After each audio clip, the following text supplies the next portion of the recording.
Hey guys, எல்லாருக்கும் வணக்கம். நான் தான் உங்கள் சரணஸ்டிஎஸ். ஸோ ரொம்ப நாள் ஆச்சு நினைக்கிற வீடியோஸ் பண்ணி. ஏன்னா ரொம்ப நாள் அந்த தலைவனோட அப்டேட்ஸும் வந்து ரொம்ப நாள் ஆச்சு. எனக்கும் வந்து சரி அப்டேட்ஸ் இல்லாமல் என்ன வீடியோஸ் போடுறது, எனக்கும் நானும் கொஞ்சம் பர்சனலாக வந்து ரொம்ப ரொம்ப அடி மேலே அடி வாங்கி இப்போ தான் கொஞ்சம் வீடியோ பண்ணுன்ற மைண்ட் செட்டுக்கே வந்திருக்கேன். ஸோ எனக்கு வந்து என்னென்னா நடுவில் கொஞ்சம் நிறைய ப்ராப்ளம்ஸ் அந்த மாதிரிலாம் நிறைய விஷயங்கள் நடந்தது. ஸோ என்னால் முடிஞ்ச அளவுக்கு நான் யூடியூப் வீடியோ வந்து கொஞ்சம் ஸ்டாப் பண்ணிட்டேன் பண்ணுறது. அப்பப்போ டைம் எடுக்கும்போது நான் ரீல்ஸ் வீடியோ அது மாதிரிலாம் பண்ணி அப்லோட் பண்ண நீங்கள் பார்த்துருப்பீங்க. ஸோ இப்போ தான் வந்து ஃபைனலாக அண்ணனோட அப்டேட்ஸ் வந்திருக்கு. ஸோ இன்னிலேருந்து வீடியோஸ் போட ஆரம்பிச்சிடலாம் பழைய மாதிரி அப்படின்னு வந்து நான் ஐடியா பண்ணியிருக்கேன். ஏன்னா நிறைய பேர் நடுவில் கேட்டிருந்தீங்க, ஏன் ப்ரோ வீடியோஸே போடுறதில்ல, என்னாச்சு, ஏதாவது ப்ராப்ளமா அப்படின்னு நிறைய பேர் கேட்டீங்க.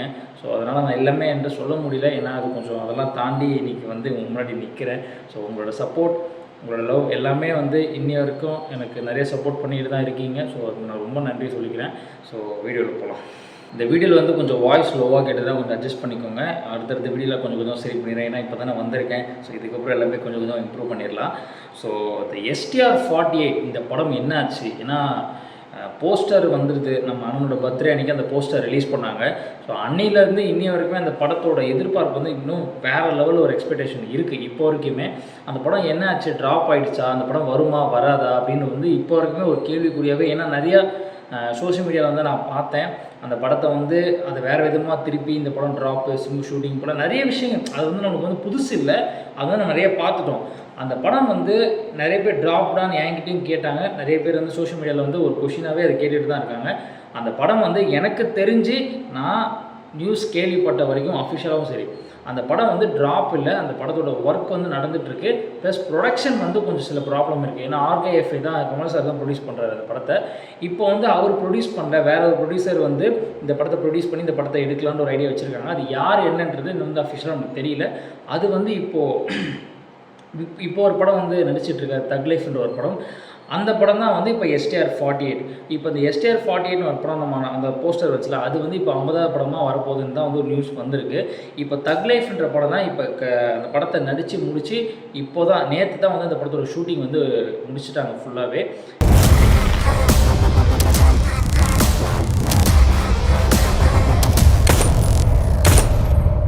இப்போ அந்த படம் வந்து கூடிய சீக்கிரத்தில் அந்த படத்தோட அப்டேட்ஸ் வந்து கூடிய விரைவில் நமக்கு எல்லாமே ஒன்று அப்டேட்ஸ் கொடுப்பாங்க. இப்போது STR49, 50லாம் என்ன மாதிரி படம் வரும் அப்படின்னு வந்து நிறைய பேர் வந்து கன்ஃபியூஸ் பண்ணிக்கிறாங்க. இது 48னா அந்த படம் நேச்சு ட்ராப் ஆகிடுச்சு அப்படின்னு நிறைய பேர் ஒரு கேள்வி அது வந்துக்கிட்டே தான் இருக்குது. அந்த 48 படம் தான் வந்து தக் லைஃப். 49 வந்து 2018 ஒரு படம் அது வந்தது. அந்த படம் நீங்கள் பார்த்துருப்பீங்க. அந்த படத்தோட டேரக்டர் பேர் வந்து ஜோசப். அது ஃபுல் நேம் எனக்கு தெரியல. இவர் தான் அந்த டேரக்டரு. ஸோ இந்த டேரக்டர் தான் வந்து STR49 வந்து டேரக்ட் பண்ண போகிறாருன்னு ஆல்மோஸ்ட் எல்லாமே கன்ஃபார்ம் ஆகிடுச்சு.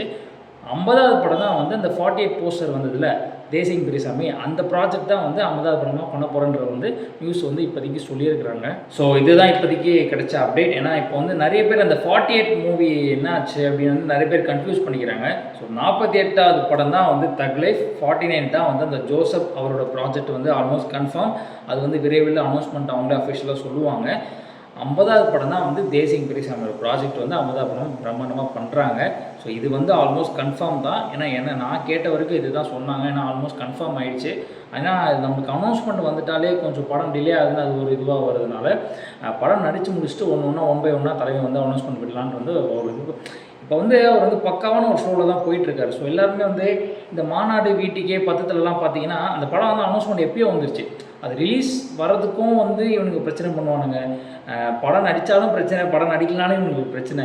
ஏன்னா இப்போ அந்த 48 படம் அனௌன்ஸ்மெண்ட் வந்ததுக்கப்புறமா வந்து ரீசெண்ட் டைமில் என்ன உங்கள் ஆள் படமே வரலை, யார் படமும் செலிப்ரேஷன் வருது, என்ன STR படம் வரவே இல்லைன்னு வந்து எல்லாருமே ஒரு கேள்வியாகவே கேட்டுட்டு அது வேறு விதமாக ஹேட்டர்ஸாக இருக்கட்டும் எல்லாமே அது வந்து அது ஏன் தெரியல. STR மேலே மட்டும் வந்து அவர் கரெக்ட் அது முன்னாடி வந்து சில விஷயங்கள் அவர் பர்சனல் லைஃப்னால கொஞ்சம் அப்படி இருந்தார்.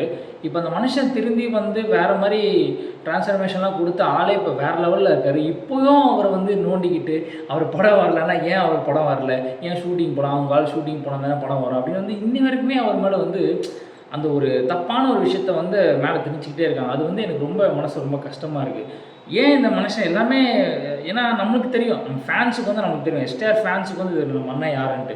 ஸோ இவனுக்குலாம் வந்து நம்ம ப்ரூவ் பண்ண வேண்டிய அவசியமே இல்லை. இப்போ கூட நான் ஏன் சொல்கிறேன்னா, இந்த மனுஷன் ஏன் என்ன சொல்கிறது, ஒரு பொய்யான ஒரு விஷயத்த வந்து ஏன் இந்த மனுஷன் மேலே ஏன் அவ்வளோ திணிக்கிறாங்கன்றது வந்து எனக்கு தெரியல. ஒரு மனுஷன் நல்லா இருந்தாலே யாருக்குமே பிடிக்காது போல இருக்குது. அதுதான் இங்கே பிரச்சனையே. அது எஸ்டிஆருக்கு ரொம்பவே அதிகமாக இருக்குது. படம் நடித்தாலும் பிரச்சனை, படம் நடிக்கலாலும் பிரச்சனை. உண்மையிலே சொல்கிறேன், அந்த மனுஷன் தங்கையா. எனக்கு என் லைஃப்பில் நான் இப்போ நிறைய விஷயங்கள் இன்னைக்கு தாண்டி வந்து உங்ககிட்ட நான் இப்போ வீடியோ பண்ணிகிட்ருக்கேன்ல, அவரே ஒரு முக்கிய காரணம். அவராலே ஒரு மோட்டிவேஷனாக இன்ஸ்பிரேஷன் எனக்கு வந்து நிற்கிறேன்னா அவரும் ஒரு முக்கிய காரணம் தான். ஸோ அதனால் எனக்கு ரொம்ப எமோஷ்னலாக இருக்குது அவரை பற்றி. என்ன இந்த மனுஷன் எல்லாம் கரெக்டாக தானே இருக்கேன், ஏன் எல்லோரும் இப்படி பண்ணுறாங்க அப்படின்னு ரொம்ப வருத்தமாக இருக்கும் எனக்கு. ஸோ அதுதான். இதுக்கப்புறம் ஃபார்ம் வேறு லெவலில் இருக்கும். தக் லைஃப் வரட்டும். நீங்கள் பாருங்கள், தக் லைஃப் வந்ததுக்கப்புறம் எஸ்டிஆரோட அந்த என்ன சொல்கிறது பிச்சுரும் வேறு லெவலில் இருக்கும் போது. இப்போ வந்து அந்த 48 அந்த படம் அது வந்து 50வது படமாக மாறினது எனக்கு தெரிஞ்சு கரெக்டாக இருக்கும்னு எனக்கு தோணுது. ஏன்னா அது ரொம்ப ஒரு ப்ராஜெக்டே வந்து ரொம்ப ஹைப்பான ஒரு ப்ராஜெக்ட். ஸோ அதனால் லேட்டானாலும் படம் ஒருத்தர் தான் இருக்கும். வெயிட் பண்ணுங்கள். திரும்பவும் சொல்கிறேன், 48 தான் தக் லைஃப், 49 தான் இந்த ஜோசப் ப்ராஜெக்ட். அது அஃபிஷியல் அனௌன்ஸ்மெண்ட் வரதான் போகுது. 50 தான் தேசியம் பெரியசாமி ப்ராஜெக்ட் வரப்போகுது. ஸோ விரைவில் 1 by 1 இப்போ தக் லைஃப் ஷூட்டிங் வந்து நேற்று முடிஞ்சிருக்கு. இதுக்கப்புறம் படத்தோட ஒர்க்லாம் முடிச்சு சீக்கிரமாகவே வந்து அந்த படத்தோட அப்டேட்ஸ் லைன் பை லைனாக வந்துடும். ஃபஸ்ட்டு சிங்கிள் டீசர் ட்ரெய்லர் எல்லாமே வரதான் போகுது.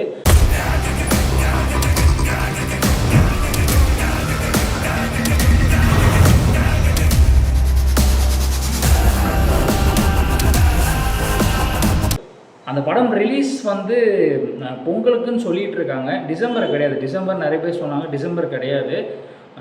பொங்கலுக்குன்னு ட்ரை பண்ணிகிட்டு இருக்காங்க. மேபி பொங்கலுக்கு வரலன்னா அடுத்த வருஷம் 2025 சம்மர் ரிலீஸாக இருக்கலாம். ஸோ வெயிட் பண்ணியிருந்து பார்ப்போம். எல்லாமே இதுக்கப்புறம் நல்லதாகவே நடக்கும். நானும் உங்களை ஒரு ஃபேனாக தான் நானும் ரொம்ப ஈகராக வெயிட் பண்ணிகிட்ருக்கேன். ஏன்னா ஒரு ஆஸ் எ ஃபேனாக வந்து மனசுக்குள்ள ஒரு வருத்தம் இருந்துச்சு. என்னடா யார் படமும் வருது, எல்லாருமே கொண்டாடுறாங்க, எல்லோரும் படத்தோட அப்டேட்டும் வருது, நம்ம அண்ணன் படத்தோட அப்டேட் வரலையே. என்னன்னா அது ஒரு ஆர்வம். ஏன்னா நம்ம தலைவனை வந்து ஸ்க்ரீனில் பார்க்கணும், அந்த செலிப்ரேஷன் பண்ணணும், எஸ்டர்னர் ஃபேன்ஸோட செலிப்ரேஷன் பண்ணணும், தேட்டரில் அந்த ஒரு கொண்டாட்டம், அந்த ஒரு எஃப்டிஎஃப்எஸ்னால் ஒரு மரணமாக செலிப்ரேஷன் இருக்கும்ல, அது வந்து ஒரு ரீசெண்ட் டைமில் அது ரொம்ப நான் மிஸ் பண்ணேன். ஏன்னா லாஸ்ட்டாக 10 தலை கூட என்னால் ரோகிணி எஃப்டிஎஃப்எஸ் வர முடியல. அந்த செலிப்ரேஷனை நான் ரொம்ப மிஸ் பண்ணேன். அதுக்கப்புறம் அந்த ஒரு ஃபேன் மூமெண்ட்டும் ரொம்ப மிஸ் பண்ணுறது வந்து கொஞ்சம் இதுவாக இருக்குது. அண்ணனை வந்து தப்பாக சொல்லலை. என்னென்னா அவர் கரெக்டாக தான் பண்ணிகிட்ருக்காரு. நம்மளுக்காக தான் படம் பண்ணுறாரு, நமக்காக தான் எல்லா விஷயமே பண்ணுறாரு. லேட்டாக வந்தாலும் லேட்டஸ்ட்டாக அண்ணன் மாதம் வருவார். ஸோ வெயிட் பண்ணியிருந்து பார்ப்போம். வேறு ஒன்றும் இல்லை. சேனலை சப்ஸ்கிரைப் பண்ணுங்கள். தேங்க்ஸ், ரொம்ப தேங்க்ஸுங்க. நிறைய பேர் எனக்கு வந்து சப்போர்ட் பண்ணிகிட்ருக்கீங்க. ஸோ ரொம்ப ரொம்ப நன்றி. என்னோடய கீழே இன்ஸ்டாகிராம் ஐடி, ட்விட்டர் எல்லாமே நான் கீழே கொடுக்குறேன். ஃபாலோ பண்ணி சப்போர்ட் பண்ணுங்கள். நானும் இந்த இன்ஸ்டாகிராம் ரீல்ஸ்லாம் பண்ணிகிட்ருக்கேன். ஸோ நானும் சினிமாவுக்கு கொஞ்சம் ட்ரை பண்ணிகிட்ருக்கேன். நடுவில் ரொம்ப பிரேக் எடுத்துட்டேன், கொஞ்சம் பர்சனலாக நிறைய ப்ராப்ளம். ஸோ அதனால தான் அதை இப்போ திரும்ப வந்திருக்கேன். ஸோ உங்களோட சப்போர்ட், ஆதரவு எல்லாமே எனக்கு தேவை. நீங்கள் கண்டிப்பாக கொடுப்பீங்கன்னு எனக்கு தெரியும். தேங்க்ஸ் ஃபார் வாட்சிங். Love you all.